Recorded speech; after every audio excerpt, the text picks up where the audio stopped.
यूनानी अद्वियात अपनी जगह मुसल्लमा हैसियत के हामिल हैं और आज भी कदीम दौर के लोग इसी पर भरोसा करते हैं और इसी के जरिए इलाज को मौसर मानते हैं।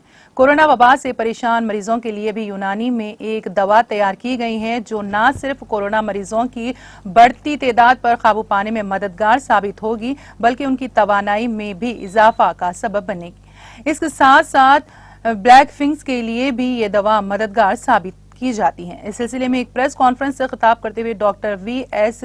अलगू रेनी ने डॉक्टर खैर आयु से तफसीलात से वाकिफ करवाया।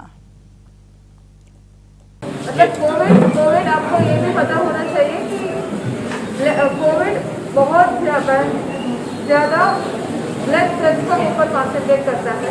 जो पार्टिकल्स छोड़ के जाता है वो काफी दिन 40 दिन तक भी ब्लड स्ट्रीम में रह रही है और जिसको कोविड सही भी हो गया बाद 30 दिन का बाद लोग कोलैप्स हो रहे हैं। ये दवाइयाँ लेने से वो परिस्थिति वो नहीं आएगी, मोर्टेलिटी तक नहीं जाएंगे। मतलब डेबिलिटेटिंग डिसऑर्डर हम प्रिवेंट कर सकते हैं। तीसरा दवाई है ये वैसे इम्यूनिटी बूस्टर है। ये एक प्यूरिफाइड फॉर्म ऑफ खाना कह सकते हैं।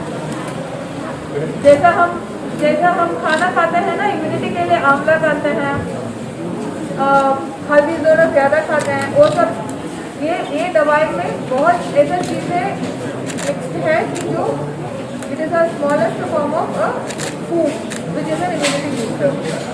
ये चीज़ दवाई हमारा डॉक्टर जो यूनानी का डॉक्टर है, एक्सपर्ट टीम है, ये गवर्नमेंट को सूचना की रखी है और गवर्नमेंट ने इसको एक्सेप्ट भी कर रखे हैं।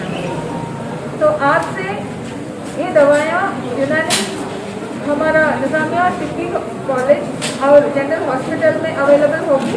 ये सुविधा हर लोग हमारा लोग को मिलेगी और उनका पूरा का पूरा उनका ऊपर जो इंफॉर्मेशन है वो आप लेके जाएंगे। ये हमारा रिक्वेस्ट है आपसे। और अब मैं डॉक्टर बुखारी को ये रिक्वेस्ट करूँगी वो थोड़ा इसी ड्रग्स के बारे में